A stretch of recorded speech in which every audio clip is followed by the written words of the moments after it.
Private Healthcare Australia came to us some months ago and said to us what they really wanted to know was how efficient is a dollar spent via the private health insurance rebate.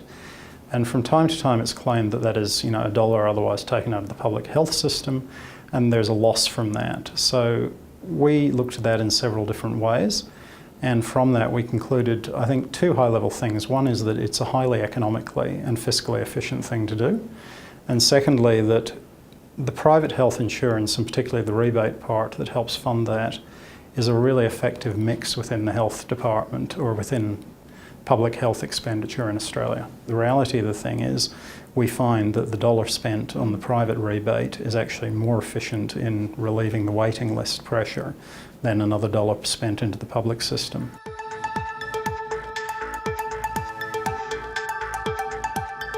The dollar spent in the rebate means that the private health insurance is more affordable. So given that we're looking at the marginal dollar, we're really looking at that dollar but for which the next consumer is not going to be able to go into the private health insurance.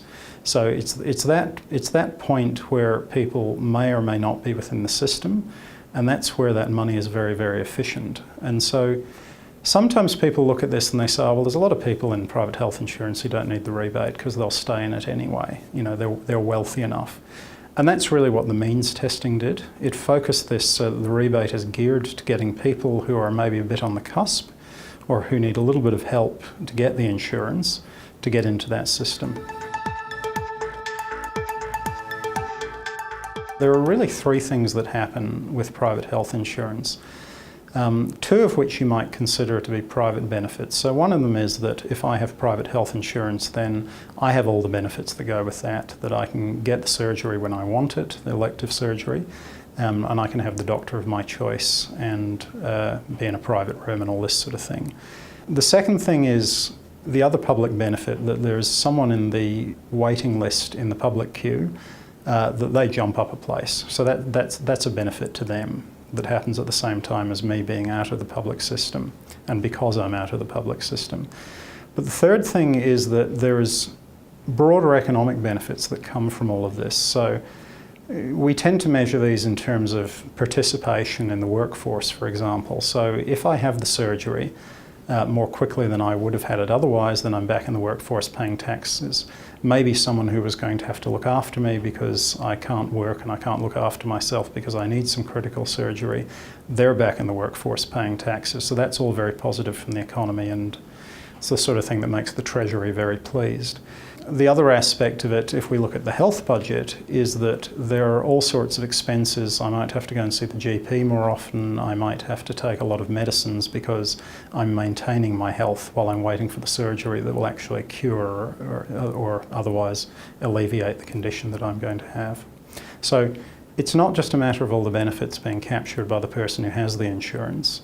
It's shared across the whole of the economy, and the critical thing that we measured was reduction in waiting list time, and that's where we think there is the greatest gain for everyone.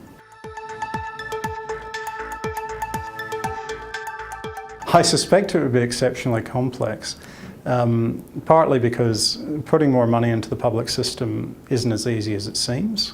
You've got to have hospitals and you've got to have doctors and you've got to have capacity within the system. The other thing is, and really we haven't quantified this in the research, but the private sector tends to do things a little differently from the makeup of the public sector. So it tends to do a lot more elective surgery type activity, and maybe the public sector is not so well geared for that. Because the public sector rations in a couple of ways.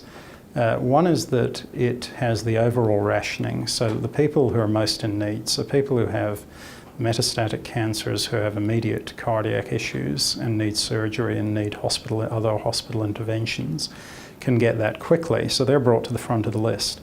And then within all of the other diagnostic groups, people who need the knees, people who need the shoulders, whatever else people need, there is rationing within those, and that's all done by way of waiting lists. So I think what you'd find if you moved people from the private into the public is that you'd move a lot of people who are having elective surgery and make very long waiting lists at the back of that. I don't think people would be very happy with that outcome.